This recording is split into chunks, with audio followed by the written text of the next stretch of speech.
Hello, namaste, assalamu alaikum, welcome to Virat. We give the latest cricket news, and today we're going to look at the third team on our list of all-time Test 11s from the 8 nations that we mentioned in the first video.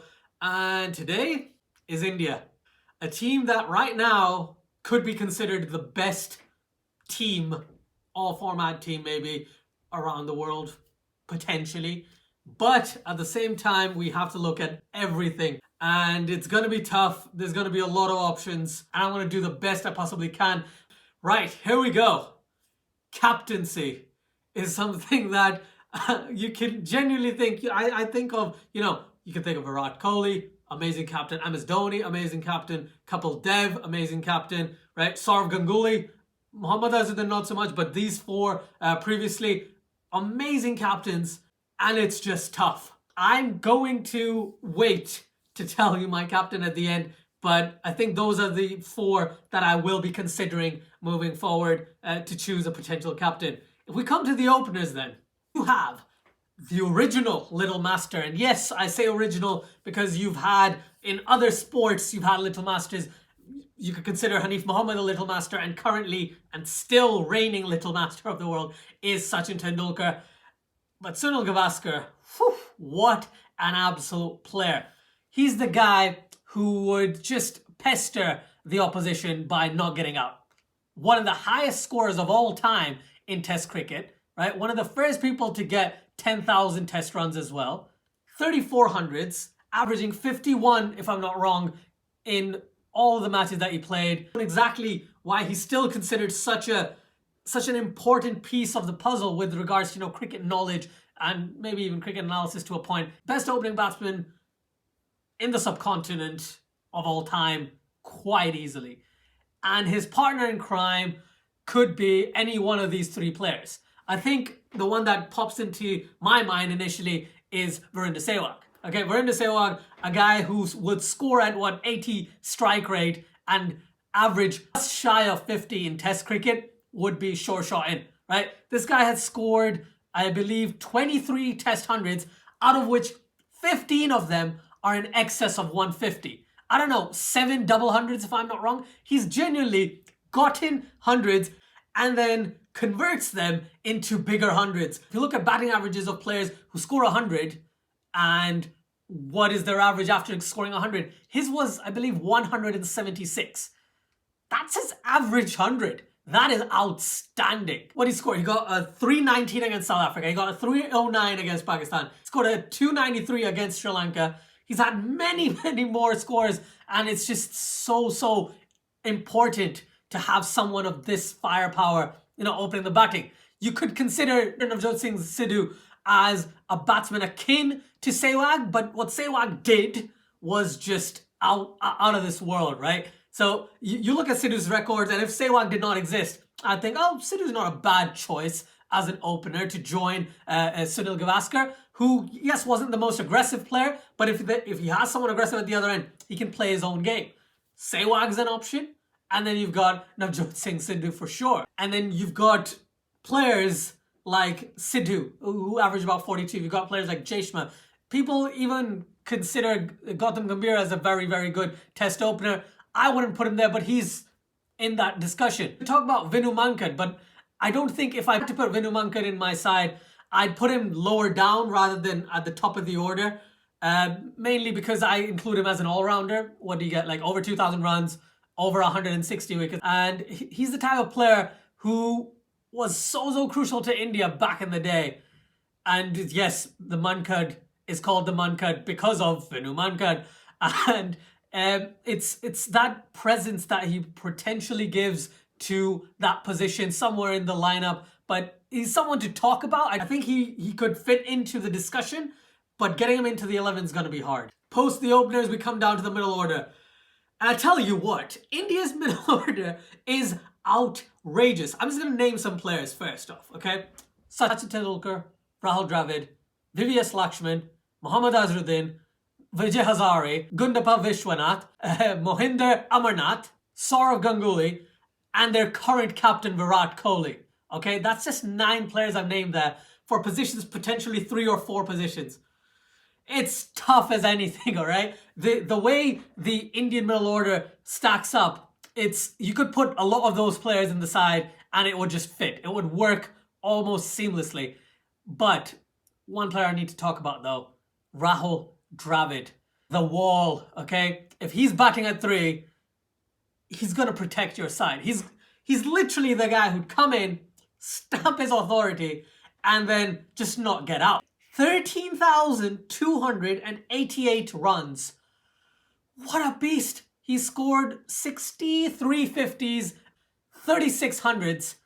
The dude was an absolute genius. 99 50-plus scores in his career, right? That's a lot of runs, okay? And the reason why a lot of his 50s wouldn't be hundreds was because he was there to protect them. Wouldn't always be the guy who'd score the 100, because you'd have someone else scoring hundreds and he would be somewhere in the discussion, obviously, and probably the most iconic player from Indian cricket that I can think of, and the guy who would get into my team, whichever all-time 11 I'm looking at, Sachin Tendulkar.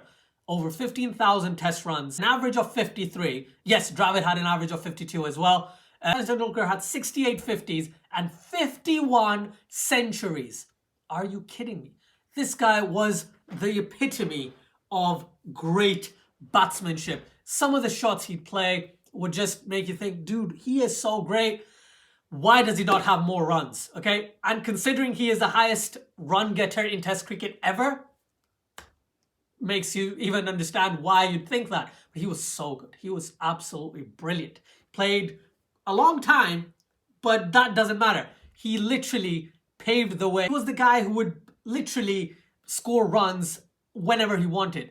With India in their top 6 in the 90s, India had Sachin Tendulkar and had Mohammad Azharuddin. The other players, I genuinely can't remember from the top of my head. Okay, you'd have some players who were coming in, coming out, but these two were rocks until, Rahul Dravid came in, Ganguly, Vivia Slachman, right? These players were absolute beasts as well later down in their career. But prior to them being mainstays in the Indian setup, it was Sachin Tendulkar and Mohammad Azharuddin. And Mohammad Azharuddin was one of the classiest batsmen I've seen in my entire life. He had 6,200 runs. He had an average of 45. He was captain of India. There was a lot of controversy, but the way he'd come in with his white helmet and just smashing the ball everywhere was just a sight to see. The way he'd, use his wrists to smash the ball for 4 was literally something you need to see. His majestic nature was very similar to players like Zaheer, like Greg Chappell, and he was wiry, tall dude, but magic is one of the words that I relate to Azharuddin's batting. Vengsarkar, Vishwanath, Amarnath. These guys were great in their eras, honestly. Absolute beautiful batsmen. All of them averaging above 40 in Test cricket. Okay, you have Vivia Slachman, who was an expert batting away from India, right? His batting average was 46, but dude was a beast away from home. With 8,700 runs, he was a force to be reckoned with at 5 and 6, depending on which position he played in, but he was so crucial to India in the 2000s. And then we have to think about Vijay Hazari, okay? This guy did not have a long career. I think he scored a little over 2,000 runs at an average of 47. His career would have been longer if there was no Second World War, I must say. But the time he played just showed how good of a batsman he was. There's this one innings that I've genuinely looked up and checked is against the great Australian side in the 40s, and he scored, I think he scored 200s on the trot and then scored 145 in the second innings of a Test match, while the other players in their side got ducks. Okay, so he stood tall against a great Australian team and showed why he was top class. And there's a reason why his batting style, the way he played, the way he batted, right, is still remembered, because there's an actual tournament called the Vijay Hazari Trophy, which is the ODI tournament that is held in India, and it is absolutely necessary to have someone like this in discussion. I mentioned Sourav Ganguly previously, but he averaged about 40 and scored above 7,000 runs as well. But if you have players like Amarnath, Vishwanath, Vengsarkar, and Saurav Ganguly. I don't see any of them coming in, especially if you have Rahul Dravid, Sachin Tendulkar, Vivia Slachman, Vijay Hazari, for goodness sake. You have to think of the current Indian captain Virat Kohli, who's just stolen the show, honestly. He is one of the Fab Four, as I said before. He is one of the few current players who might be able to make into these all-time 11s, right? Virat Kohli averages just 52.4 in Test cricket, scoring 7,490 runs. Scored what? 2,700s already? Has a conversion rate of above 50%, right? When he gets a 50, he'll get 100 more than 50% of the time. He's leading the team from the front, okay? He is so crucial to the Indian setup right now, and he will be remembered as one of the greatest batsmen of all time. No questions about that. But it's difficult to even fit him in. I would love to have someone like Virat Kohli on my side. There's so much of grace, technical skills, concentration, finesse, extravagance, brilliance in, the Indian batting that it's so hard to kind of, pick a few, but I will do my best and then get trolled for it. But I will do my best. And whatever quartet that gets formed, it will be probably one of the best quartets that we could get from a subcontinental side. No doubt about that. Right. Go down to the lower middle order, which for me is usually wicket keepers and an all-rounder. And here we have it. Wicket keepers, MS Dhoni, full stop, and let's end it there. I know we won't, but let's end it there. We can consider, I think it was Syed Kirmani, who was a very, very good glovesman, but not as good a batsman. Okay, you could think about Kiran More and Farooq Engineer. Farooq Engineer was a pretty good bat as well, but a very, very good wicketkeeper. He is somewhere in that conversation. But MS Dhoni, and I'm trying to be unbiased here, but the bias does kick in slightly. MS Dhoni, with an average of just shy of 40, 39.7, scoring over 4,000 runs, having 248 dismissals to his name, just sealed the deal for me from an MS Dhoni perspective and as a wicketkeeper for India. Now, the funny thing is, you think of wicketkeepers, and right now, I would only consider MS Dhoni in that. But Farooq Engineer was very good with the gloves. What MS Dhoni could do from a tactical, strategic point of view, but also with the gloves and with the bat, I tell you what, it's going to be very, very difficult for me to consider anyone else as a wicketkeeper for India. Go down onto the all-rounders and then, the rest of the bowlers. Kapil Dev. Full stop. Kapil Dev. This guy played 131 test matches, scored 5,200 runs at an average of 31.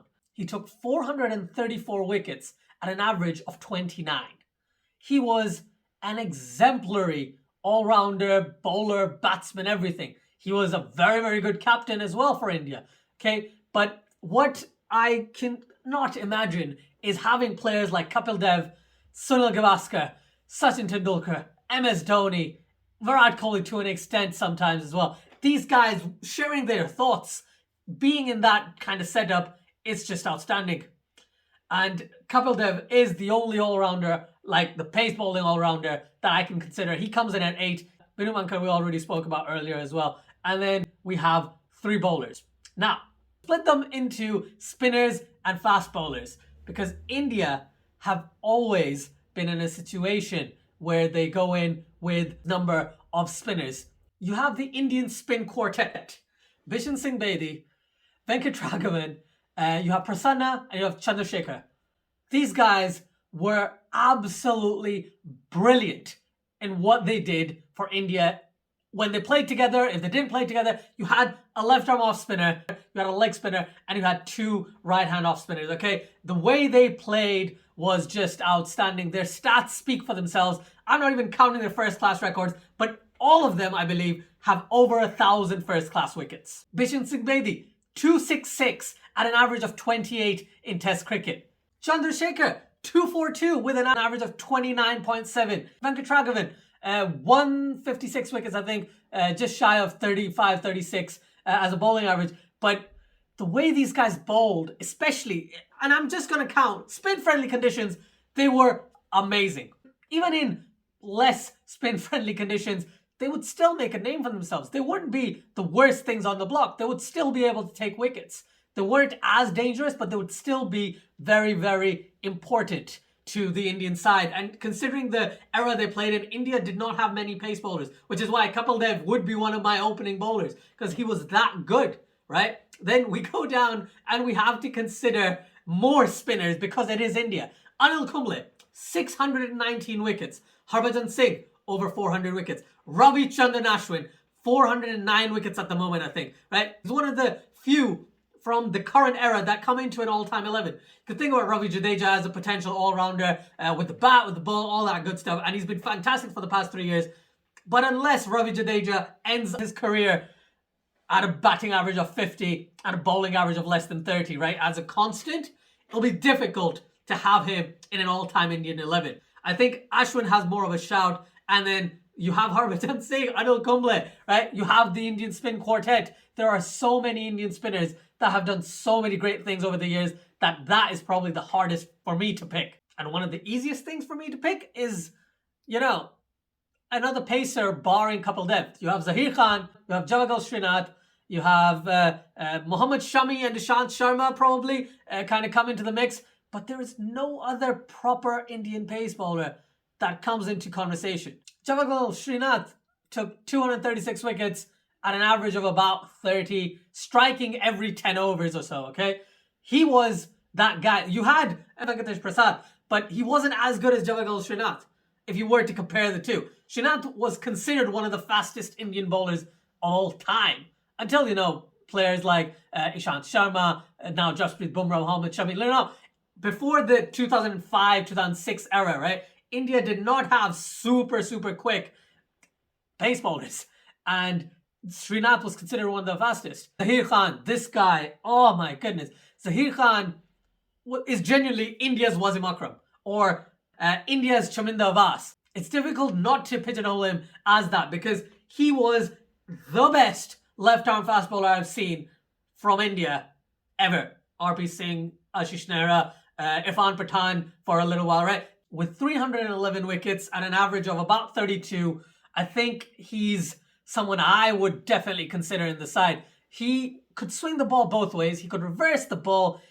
He wasn't super quick. He did have a high arm action, but he'd get that bounce because of his height as well against batsmen who would be surprised at the fact that, the ball has actually gone past their head. I'd find it difficult to actually have anyone else. The only other proper pace bowler that I could add in this discussion would be Ishant Sharma, who's just recently passed 300 wickets. Javagal Srinath, I said, he was great for his time, but Ishant Sharma, what he's developed into is someone who is not raw pace anymore, but is so good with line and length that it's difficult to leave him out as well. So a lot of questions, a lot of players that, I've seen a lot of in my life.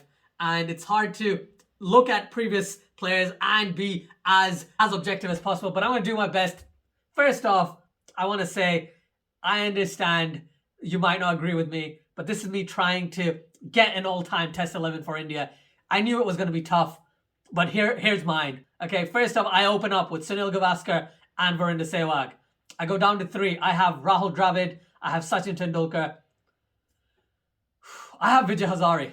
I'll have Mr. Vijay Hazari, the legend, right? I'll have him at 5, and then I'll have Lakshman at 6. He had brilliant records at 5 and 6, so probably you could swap them around, but I'll have Lakshman at 6. I'll have MS Dhoni as my keeper, batsman, and captain at number 7.